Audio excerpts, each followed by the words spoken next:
মাছ মাংসের সাথে এরকম একটা ডাল রান্না করলে খেতে কিন্তু মন্দ হয় না। তো সিক্রেট রেসিপিতে আজকে আপনাদেরকে আমি তৈরি করে দেখাবো ডিম ডাল। আর এই ডিম ডালটা রান্না করা যেমন সহজ, খেতেও মজার, আর ডালের কালারটা হবে অনেকটা সুন্দর, মাশাল্লাহ। তো প্রথমে আমি এখানে নিয়ে নিচ্ছি ডাল। তো 2 রকমের ডাল দিয়ে আজকে ডালটা আমি রান্না করে দেখাবো। তো নিয়েছি এখানে মসুরের ডাল আর মুগ ডাল। ডালটাকে খুব ভালো করে ধুয়ে নিতে হবে। ডাল যত ভালো করে ধুয়ে নেওয়া হয় ডালটা কিন্তু খেতে ততটাই বেশি মজার হয়। তো এই ডাল আমি খুব ভালো করে ধুয়ে নিচ্ছিলাম। আর খুব ভালো করে ধুয়ে নেওয়ার পর একটি পাত্রে নিয়ে নিচ্ছি। তারপর এখানে নিয়ে নিচ্ছি টমেটো, 2টি মাঝারি সাইজের টমেটো এখানে কেটে নিয়েছি পেঁয়াজ কুচি, ফালি করে কাটা কাঁচামরিচ, দিয়ে দিচ্ছি স্বাদ মতো লবণ, হলুদের গুঁড়া সামান্য পরিমাণে দিয়েছি, মরিচের গুঁড়া দিয়েছি, এখানে আদা রসুন বাটা 2 চা চামচ পরিমাণে এখানে দিয়েছি রেগুলার রান্নার তেল। তারপরে এখানে দিয়েছি 3 কাপ পরিমাণে পানি দিয়ে সবগুলো উপকরণ খুব ভালো করে মিশিয়ে নিচ্ছি।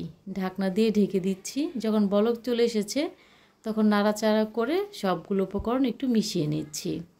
তারপর আবারও ঢাকনা দিয়ে রেখে দেবো যতক্ষণ না পর্যন্ত ডালটা সম্পূর্ণ সিদ্ধ হয়ে যায়। তো এরই মাঝে ডাল খুব ভালোভাবে সিদ্ধ হয়ে গেছে। আপনারা দেখে বুঝতে পারছেন যে ডালটা ঠিক কত ভালো করে সিদ্ধ হয়ে গেছে। তো এখন বাগার দিয়ে নেব। বাগার দেওয়ার জন্য এখানে দিয়েছি পরিমাণ মতো রান্নার তেল, দিয়ে দিচ্ছি কিছু শুকনো মরিচ, পেঁয়াজ কুচি, রসুন কুচি, ফালি করে কাটা কাঁচামরিচ। সবগুলো উপকরণ একটু ভাজা করে নিতে হবে। যখন হালকা কালার চলে আসবে ওই পর্যায়ে এখানে দিয়ে দিচ্ছি ডিম। এখানে আমি 2টি ডিম ব্যবহার করেছি, আপনারা চাইলে ডিমের পরিমাণটা কমিয়ে বাড়িয়ে দিতে পারেন।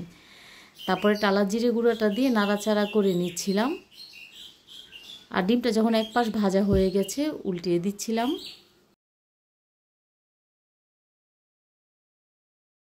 আপনারা চাইলে এখানে ডিমটা ছোট করেও কেটে নিতে পারেন। রেসিপি ভালো লাগলে শেয়ার করার অনুরোধ রইল। আপনি যদি আমার ইউটিউব চ্যানেল থেকে দেখে থাকেন তাহলে সাবস্ক্রাইব করে নেবেন।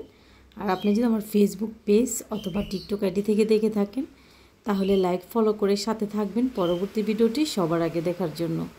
মাশাআল্লাহ, ডালের কালারটা ঠিক কতটা সুন্দর এসেছে আপনারা দেখে বুঝতে পাচ্ছেন। এভাবে ডাল রান্না করা সহজ, আবার খেতেও মজার হয়। অতিথি আপ্যায়নে অন্যান্য মেনুর সাথে এই ডালটা আপনারা পরিবেশন করতে পারেন। ডালের কালারটা দেখতে যেমন সুন্দর হবে খেতেও ঠিক ততটা মজার হবে।